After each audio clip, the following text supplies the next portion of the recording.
Bismillahirrahmanirrahim. Assalamualaikum warahmatullahi wabarakatuh. Alhamdulillahi rabbil alamin. Alladhi faddala al-mu'minina as-sa'imin wa ja'alahum bi'idhnihi minal muttaqin. Wassalatu wassalamu ala afdalil anbiya'i wal mursalin. Habibina Muhammadin wa ala alihi wa sahbihi wa dhurriyyatihi wa ummatihi ila yaumiddin wa ba'du. Saudara-saudariku, pemirsa dimanapun Anda berada, Masya Allah, Alhamdulillah, tak terasa sekarang kita telah masuki puncak 10 hari terakhir di bulan Ramadan yang sangat kita cintai ini.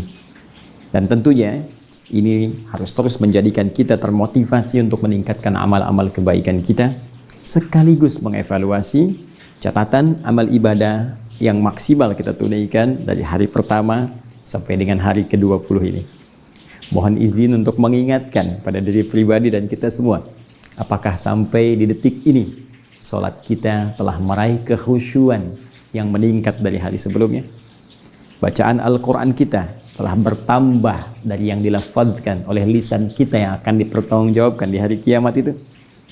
Pun demikian, semangat kita untuk berbagi, baik lewat harta benda, juga boleh jadi pakaian, mungkin juga makanan, yang sampai hari ke-20 ini tentunya akan jadi ukuran tingkat kemuliaan dari ibadah yang telah kita tunaikan. Namun demikian, untuk memaksimalkan itu semua, tentu setiap yang kurang dengan kasih Allah Subhanahu wa Ta'ala, selalu saja Allah memberikan momentum untuk melimpahkan pahala guna menutup kekurangan-kekurangan di masa lalu, sekaligus melahirkan satu momentum yang bisa menggugurkan kesalahan dan dosa dalam satu masa yang boleh jadi bisa bersamaan. Di pertemuan lalu kita telah uraikan tentang momentum dimaksud dalam satu malam saja di bulan Ramadan yang kita kenal dengan malam Al-Qadar. Telah tuntas kita bahas baik dari segi narasi Al-Quran tentang informasi waktu pertama kali malam itu diturunkan bersamaan dengan turunnya Al-Quran, yaitu terdapat di isyarat Quran surah ke-8 Al-Anfal itu ayat 41 dengan merujuk pada peristiwa sejarahnya di hari yang bersamaan, yaitu Jumat, hari paling mulia, tanggalnya 17 Ramadan, dan ini peristiwa pertama kali diturunkannya Al-Quran dari Lauh Mahfuz ke Baitul Izzah. Demikian kemudian berproses hingga lahirnya Rasulullah SAW ditugaskan sebagai seorang nabi dalam usia 40 tahun, 6 bulan, 12 hari itu. Kemudian turun wahyu kepada beliau dan berproses malam Al-Qadar diturunkan dalam keterangan versi Nabi SAW banyak di akhir-akhir di bulan Ramadan, khususnya di 10 hari yang terakhir. Karena itu pertemuan yang lalu kita telah uraikan keterangan-keterangan Nabi, bagaimana kemudian Nabi meminta kita memburu 10 malam terakhir. Dan mohon izin bagi teman-teman yang baru bergabung, mohon Anda bisa menyimak kembali tayangan kami di pertemuan yang lalu supaya bisa terhubung, ya, ada ketersambungan materi hingga pertemuan saat ini. Nabi meminta kita mencari di malam-malam yang terakhir. Saya tuntas jelaskan kemarin seperti diulas di hadis riwayat Al-Bukhari nomor hadis 2020 itu dari Sayyidah Aisyah radhiyallahu taala anha, ketika Nabi menyampaikan bima ma'na taharru ya Lailatul Qadri fi al-ashril awakhir min Ramadan. Ayo buru, ya, buru. Seriuskan dirimu, maksimalkan persiapanmu untuk mendapatkan malam Al-Qadar itu di 10 malam-malam yang terakhir di bulan Ramadan. Baik, bahkan juga ada beberapa spesifik hadis mencari di malam-malam ganjil, witir, seperti pernah kita tuntaskan dalam pertemuan yang lalu, baik riwayat dari Sayyidah Aisyah juga riwayat dari sahabat Ibnu Umar radhiyallahu taala anhuma. Sekarang yang harus kita lengkapi adalah jika telah kita dapatkan waktu itu, seperti Sayyidah Aisyah pernah bertanya kepada Rasulullah SAW, ya Rasulullah, jika dengan izin Allah aku dapati malam itu, maka doa apa yang harus aku bacakan? Dalam keterangan-keterangan lain bahkan Nabi memberikan petunjuk, ini amalan yang harus kamu lakukan. Amalnya disebutkan, doanya kemudian disampaikan, dan yang paling indah nanti ada feeling, yang diisyaratkan oleh Al-Quran, yang dengan feeling itu ada petunjuk malam Al-Qadar, mungkin bisa kita rasakan dengan mengerjakan amalan itu. Nah, di edisi Aku Suka saat ini, kita akan coba turunkan dulu keterangan tentang amalan-amalan yang ditunjukkan oleh Nabi SAW, doa-doa yang langsung dibimbing lafadznya oleh beliau. Kemudian kita akan akhiri dengan mengambil isyarat dari Al-Quran tentang pertanda yang bisa terasa tentang waktu di malam Al-Qadar itu. Mari kita mulai teman-teman sekalian. Pertama, kita akan coba lengkapi kajian lalu dengan mengurai amalan malam Al-Qadar. Ada dua bagian pokok yang bisa kita dapatkan secara umum dari isyarat hadis-hadis Rasulullah SAW. Keduanya, satu, berbentuk amalan spesifik. Tentunya di antara sekian amal yang bisa kita kerjakan di malam-malam terakhir Ramadan yang diharapkan bersamaan dengan malam Al-Qadar.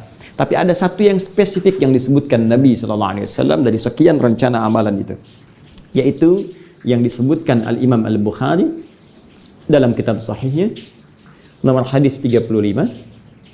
Juga demikian Al-Imam Muslim dalam kitab sahihnya nomor hadis 765.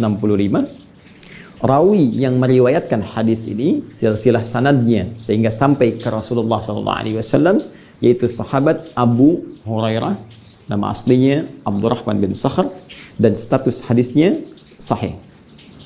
Apa yang Nabi sampaikan? Qala Rasulullah SAW, man yaqum Lailatul Qadri. Ada redaksi lain menyebutkan man qama Lailatul Qadri. Baik. Keduanya memiliki makna yang identik, yaitu siapa yang mampu menunaikan sholat ya bersamaan di malam Al-Qadar. Jadi amalan spesifiknya itu sholat, teman-teman. Ya, amalan spesifiknya sholat.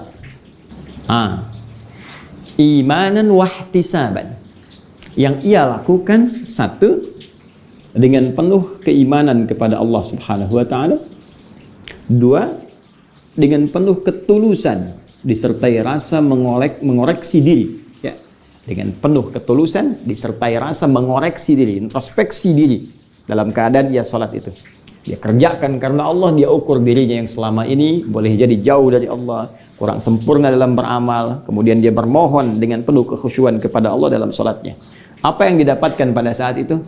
Langsung bonusnya Nabi sebutkan, ya, ghufira lahu ma taqaddama min dzambi.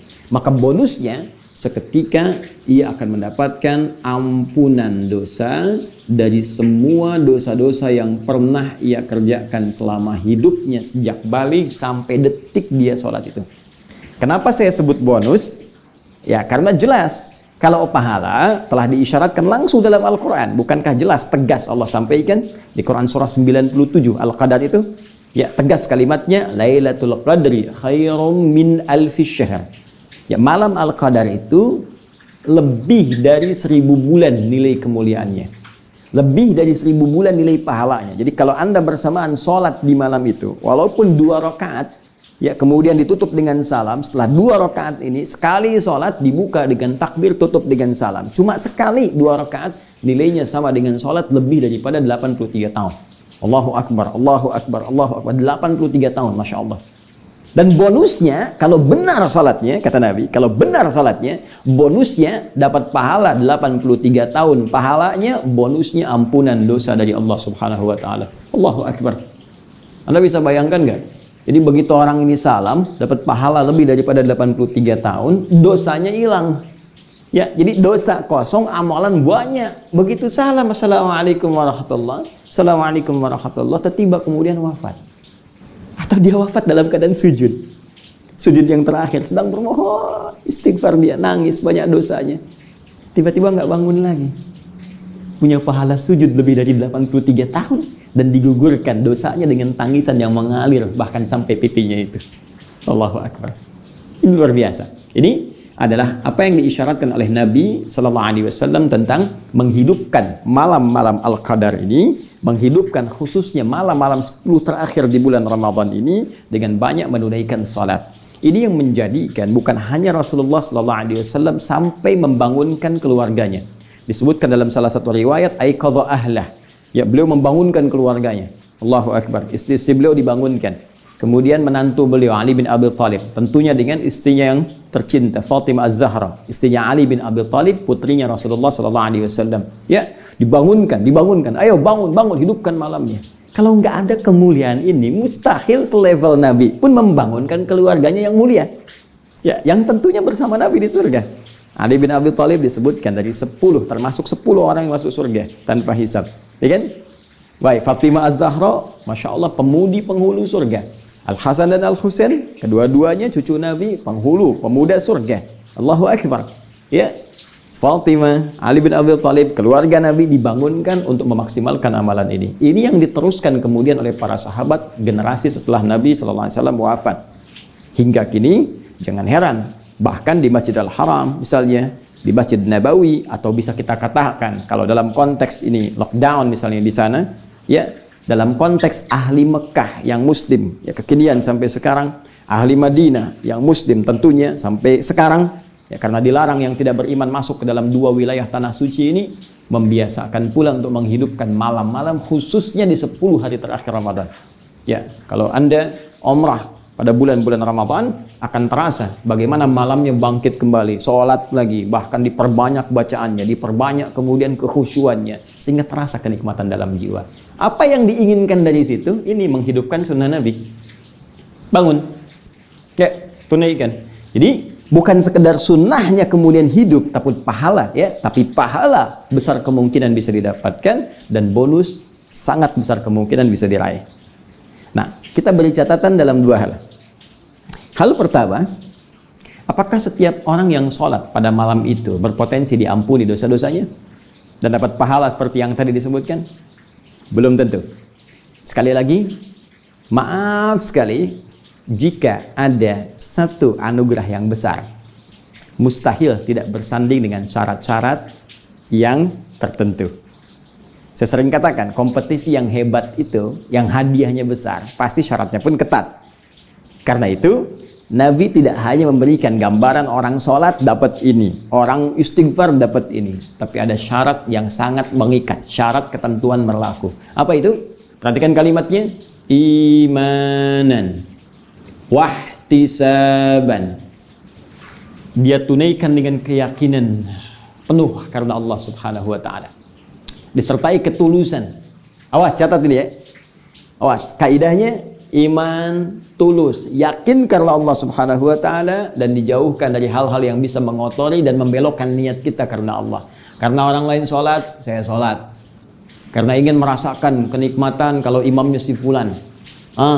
Karena ingin supaya rame saja, karena ingin supaya meriah saja. Kalau orang hanya sekedar bangkit sholat karena orang lain sholat dan ingin merasakan kemeriahan saja, ya, ingin meraih kenikmatan semu saja, maka tidak ada beda ini dengan yang dimaksudkan Nabi SAW.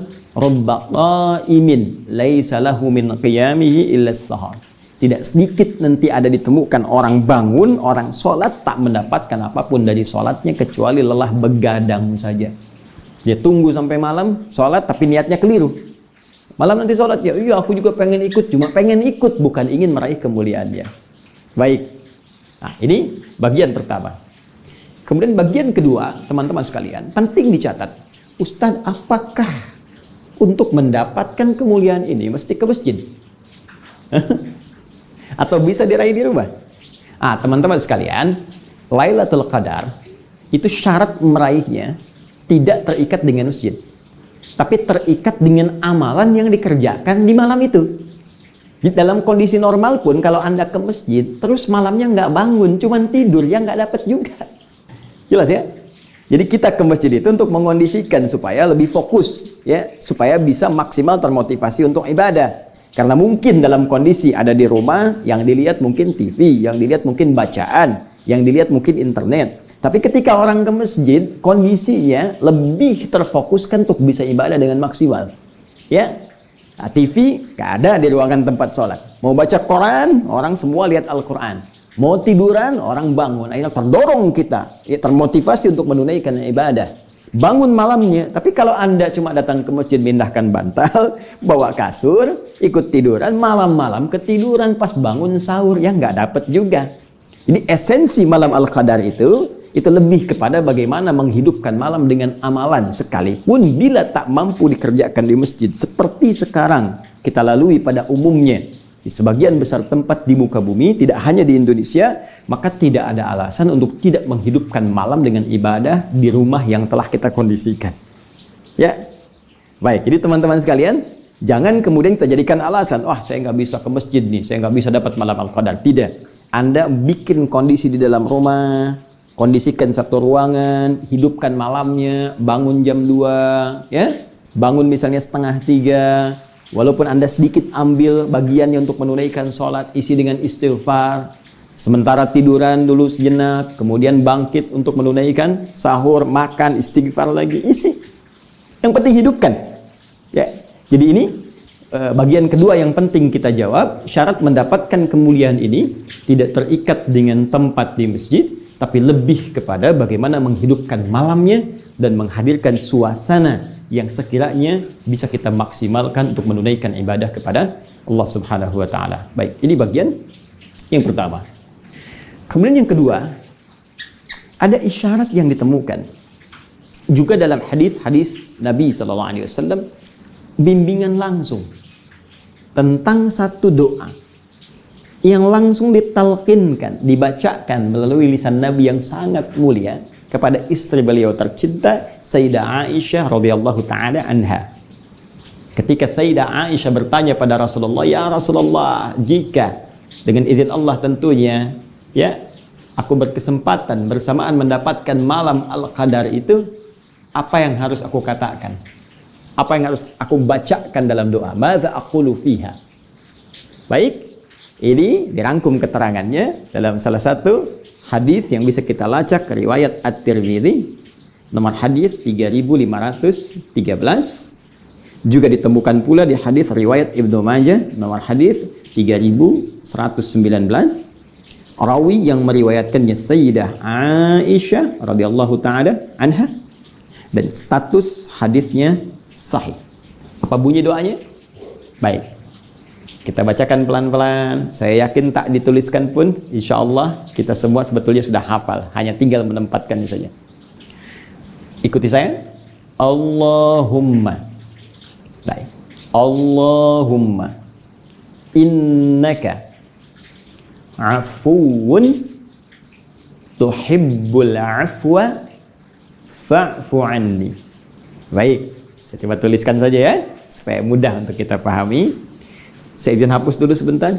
Ya, saya hitung sampai 5 ya. Baik, siap. 1, 2, 3, 4, 5. Baik.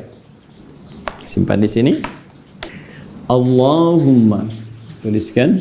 Allahumma. Innaka afuwun tuhibbul afwa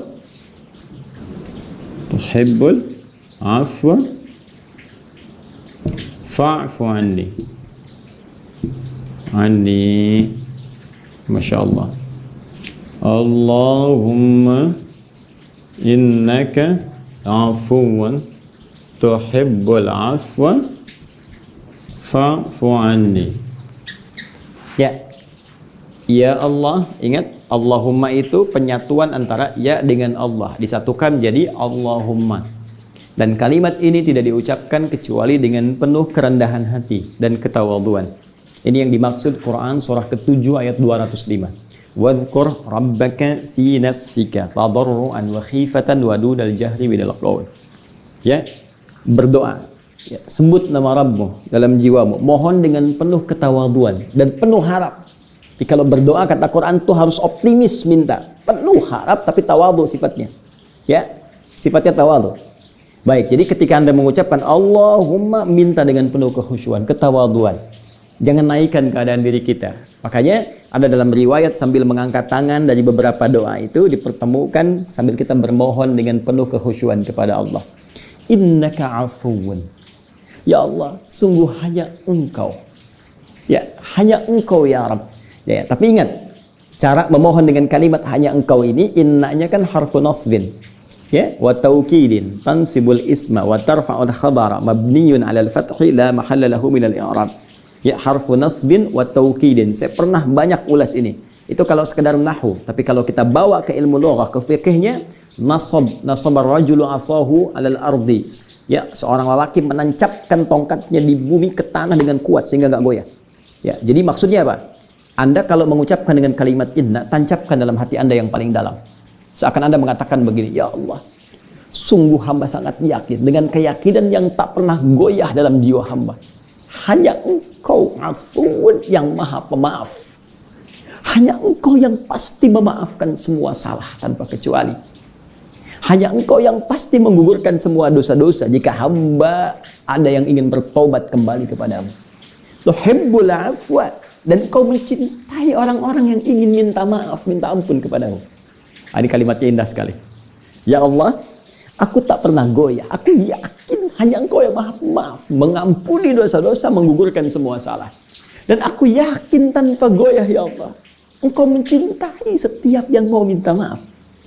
Engkau mencintai setiap orang-orang yang mau bertobat. Fa'fu anni. Maka dengan sifat cintamu ini, mohon maafkan kesalahan hamba. Ya. Kalimatnya indah sekali. Karena ada memaafkan dengan cinta, ada maaf tanpa cinta. Ada anak salah pada ibunya, ya kan? Dengan sayangnya ibu, ada yang cuma membelai, sudah ibu maafkan. Ada yang menangis sajalah, sudah nak, sudahlah, lupakan semua itu. Tapi ada orang yang datang, ya, karena perselisihan mau minta maaf, tapi cinta belum hadir, sehingga kalimat-kalimat kasar yang keluar. Kesan sudah saya bilang dari dulu, mau begini. Nah, tidak. Nabi mengajarkan kepada kita, ya Allah, ya, Engkau mencintai orang-orang yang minta maaf, hambamu yang mohon ampunan, maka dengan cintamu itu mohon maafkan hamba. Indah kalimatnya. Baik ya, dosa apapun sepanjang nyawa belum di kerongkongan, Anda pernah berbuat apapun, ya, perbuatan-perbuatan yang sangat masuk bahkan dalam kategori dosa besar, ya, perbuatan musyrik, kadang-kadang nggak sadar, ria itu musyrik kecil, ya, ingin dilihat orang, ingin didengar orang, apalagi musyrik betulan. Hati-hati, dalam konteks betulan yang saya sebutkan yang nyata benar-benar termasuk dosa besar yang disebutkan langsung oleh Nabi Sallallahu Alaihi Wasallam. Ya, meminta kepada selain Allah Subhanahu Wa Taala, datang ke dukun-dukun, datang ke paranormal, ya, ke benda-benda tertentu, merasa ada dikeramatkan, memberikan suatu kekuatan dan sebagainya. Tinggalkan semua itu, kembali kepada Allah, minta ampun. Mungkin itulah detik perubahan dalam kehidupan kita. Detik-detik yang sangat menentukan dalam hisab kita saat kembali kepada Allah Subhanahu Wa Taala. Ingat, ketika momennya ada, maka semua kemuliaan dan kebahagiaan boleh jadi akan menghampiri kita semua. Satu poin itu. Nah, jadi ini ibadah yang tadi disyariatkan melalui salat. Kemudian yang kedua, doa yang dimintakan melalui bacaan yang saya tuliskan. Dan Masya Allah, saya itu sering kali menghadirkan kekaguman pada orang tua kita dulu, ulama-ulama kita. Tidak banyak mengungkap dalil-dalil, tidak banyak terlalu panjang-panjang memberikan arahan, cukup diberikan amalan masyarakat awam. Sudah, bukankah setiap tarawih kita dibimbing membaca doa ini? Allahumma innaka afuwun tuhibbul afwa fa'fu anni. Ya, kalau kata gantinya banyak untuk keluarga kita, bukan untuk yang personal saja. Allahumma innaka afuwun tuhibbul afwa fa'fu anna. Ya. Kadang-kadang dimasukkan al-asmaul husnanya, Allahumma innaka afuwun karim tuhibbul afwa fa'fu anna ya karim. Tuh. Kalau kita konsisten tarawih itu, bukankah tarawih kan dikerjakannya kalau nggak tengah malam, ya kan?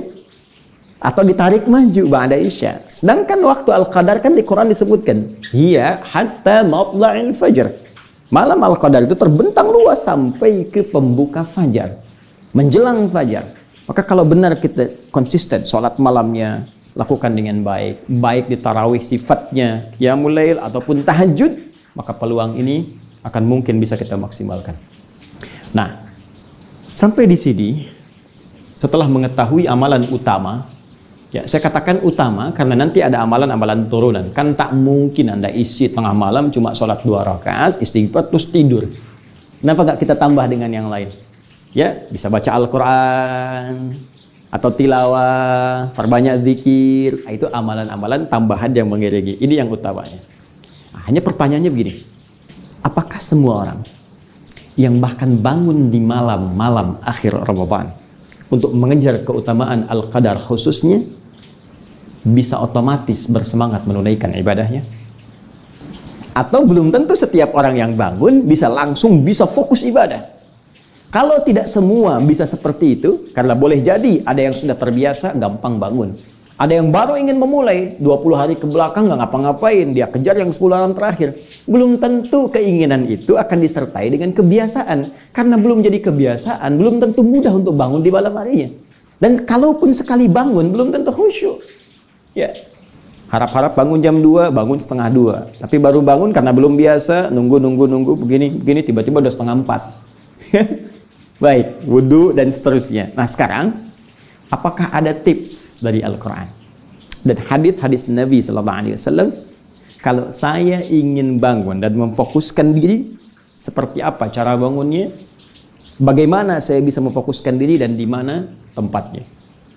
Nah, teman-teman sekalian, dalam bahasa Arab, jika Anda ingin mengonsentrasikan diri, fokus terhadap sesuatu, dalam kondisi tertentu khusus, yang sulit dipalingkan pada yang lain, maka bahasa Arabnya disebut dengan akafa.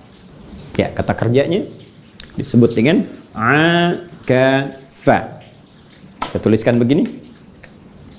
Ain, kaf, ha. Ain, kaf, fa. Ya. Ain, kaf, fa. Akafa. Baik. Orangnya disebut akif.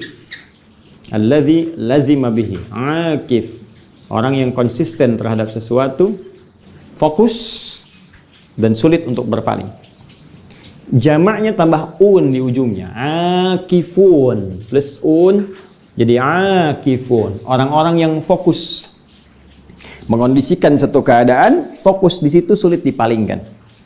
Karena itu saat Nabi Ibrahim alaihissalam mengingatkan ayahandanya bahkan kaumnya, ya, yang sedang fokus terhadap sesembahan, ya, fokus terhadap berhala, sampai-sampai dipanggil sulit, diingatkan marah. Itu ada di Quran surah ke-21 Al-Anbiya ayat ke-52, ya, sampai diabadikan di Al-Quran. Idh qala li abihi wa qawmihi ma hadhihi tamathilul lati antum laha akifun. Ini apa sih istimewanya patung-patung ini? Istimewanya berhala-berhala ini, sampai kalian begitu fokus, sulit dipalingkan dari itu. Diajak pada yang baik, susah diarahkan kepada pencipta, nggak bisa diingatkan, marah-marah. Akif. Nah, ini menunjuk pada sisi bahasa. Ya, baik. Kalau kita tarik ke dalam nuansa puasa, ini pun disebutkan ya di Quran surah kedua Al-Baqarah, persis di ayat rangkaian puasa ayat ke-187. Wala tubashiruhunna wa antum akifuna fil masajid. Kata Allah, kalau kamu ingin memang benar mendapatkan keistimewaan malam itu, maka buruk kondisikan. Cari tempat dalam suasana normal, pergi ke masjid-masjid, cari spesifik, kondisikan tempatmu di situ. Fokus mencari ibadah-ibadah, fokus cari tempat-tempat yang spesifik dalam masjid pun bisa membuat kamu bisa nyaman ibadah. Ya, makanya Nabi kan ada spesifik tempat khusus beliau. Sampai sekarang dikenal dengan tiang tahajudnya Nabi. Ya, kalau kita nanti ilustrasikan dari dalam itu ada seperti panggung, ya, di area dekat raudhah sebelah kanan, kemudian sebelah kirinya persis di belakang makam Nabi Sallallahu Alaihi Wasallam, area seperti panggung sekarang, ada tiang ke belakangnya itu amudit tahajud, tiang tahajudnya Nabi Sallallahu Alaihi Wasallam.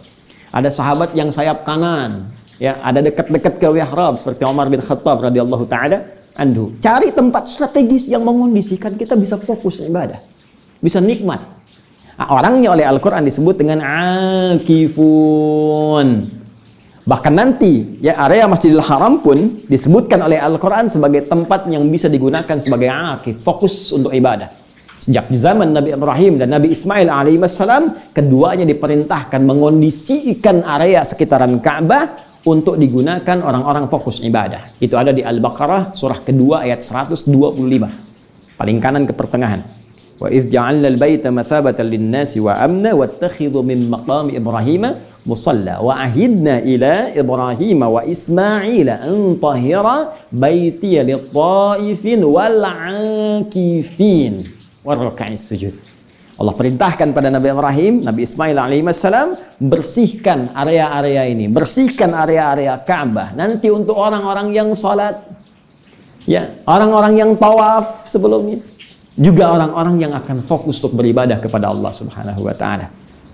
Nah, jika kita ingin berusaha menjadi orang yang fokus ini, akif, dan mengondisikan diri, menyiapkan perlengkapan yang bagus, mengatur waktu yang terbaik, mencari tempat-tempat strategi supaya mengambil substansi dari apa yang disebutkan tadi, maka jika kita ingin berusaha mewujudkan itu secara bahasa, tambahkan hamzah wasal di depannya, alif begini, kemudian ta setelah huruf pertama dari kata asal. Kata asal akafa, huruf pertama, setelahnya tambah ta. Ini. Yang ini diharakati kasrah, iya. Yang ini pindahkan ke ta begini. Sedangkan ini jadi mati. Berubah dari akafa menjadi i'takafa. Ya'takifu. I'takafa talibu, ya, lil qiraati wal muraja'ah. Seorang siswa berusaha untuk fokus konsentrasi membaca dan mengulang-ulang pelajarannya. Maksudnya apa? Fokus sulit dipalingkan. Itu fungsi hamzah wasal di depan, alif ada yang menyebutkan, kemudian ta. Usaha untuk fokus dan sungguh-sungguh terhadap sesuatu sehingga tidak dipalingkan pada kegiatan-kegiatan lain. Kata kerja infinitifnya i'takafa, sifatnya disebut dengan i'tikaf. Sifatnya disebut dengan i'tikaf. I'takafa ya'takifu i'tikafan. Dari sini muncul istilah kita untuk i'tikaf. Di 10 hari terakhir bulan Ramadan, ya, di malam-malam terakhir Ramadan. Sering dengar kan istilah itu? Nah, jadi i'tikaf itu asalnya fokus usaha yang sungguh-sungguh untuk fokus terhadap sesuatu sehingga merasakan manfaat dari apa yang difokuskan itu. Nah, sekarang persoalan kita adalah, satu, bukankah untuk fokus i'tikaf ini perlu tempat? Nah, kalau lazimnya baik dari nas Al-Quran ataupun hadis, bahkan contohnya langsung disebutkan di masjid, dan sekarang suasana masjidnya bagi sementara tempat bahkan di Indonesia sulit untuk dilakukan i'tikaf, terutama daerah-daerah yang zona merahnya langsung berada di sekitaran itu. Pertanyaannya, apakah i'tikaf bisa dilakukan di luar masjid? Satu. Kedua, perlengkapan apa yang disiapkan saat akan i'tikaf itu? Dan ketiga, materi rencana-rencana amalan apa yang bisa mengondisikan kita untuk fokus ibadah saat i'tikaf itu. 3 PR ini, 3 pertanyaan besar ini tentunya akan lebih manfaat, akan lebih terasa fokus, dan akan lebih terkonsentrasikan jika kita uraikan dalam pembahasan tersendiri di hari ke-21 dalam episode Aku Suka 21 Ramadan 1441 Hijrah di pertemuan esok insya Allah. Nah, karena itu sebelumnya saya simpulkan dulu bahwa yang pertama, jika kita sudah hadir di malam-malam 10 terakhir Ramadan dan akan dimulai pada malam hari ini, maka kondisikan diri kita untuk bisa bangun di malam hari walaupun cuma sebentar. Kedua, siapkan amalan terbaik, setidaknya amalan utama yang ditunjukkan Nabi, yaitu salat. Dan minta kepada Allah dengan penuh ketulusan, baik dalam sujud ataupun dalam doa-doa pasca salat, kalimat yang diajarkan langsung oleh beliau kepada istri tercinta beliau, Sayyidah Aisyah radhiyallahu taala anha, Allahumma innaka afuwun tuhibbul afwa fa'fu anni, atau fa'fu anna untuk keseluruhan. Dan jangan lupa selanjutnya, lakukan semua itu dengan keyakinan kuat kepada Allah dan ketulusan, keikhlasan, tidak untuk yang lain. Terakhir, untuk mendapatkan kenikmatan semua itu, kita harus berusaha untuk fokus, mencari tempat strategis, menghidupkan suasana yang nyaman, sehingga kenikmatan ibadah itu akan terasa dalam kehidupan kita. Dan bagian terakhir ini akan kita maksimalkan sekali lagi dalam pertemuan esok hari dengan izin Allah Subhanahu wa ta'ala. Demikian yang bisa saya sampaikan. Semoga ada manfaat yang bisa diraih. Mohon maaf atas kekurangan. Semoga Allah memaafkan dan semoga Anda memahami dan diberikan kita kemudahan untuk mengamalkan. Subhanakallahumma wa bihamdika asyhadu an la ilaha illa anta astaghfiruka wa atubu ilaik wa akhiru da'wana alhamdulillahi rabbil alamin. Assalamualaikum warahmatullahi wabarakatuh.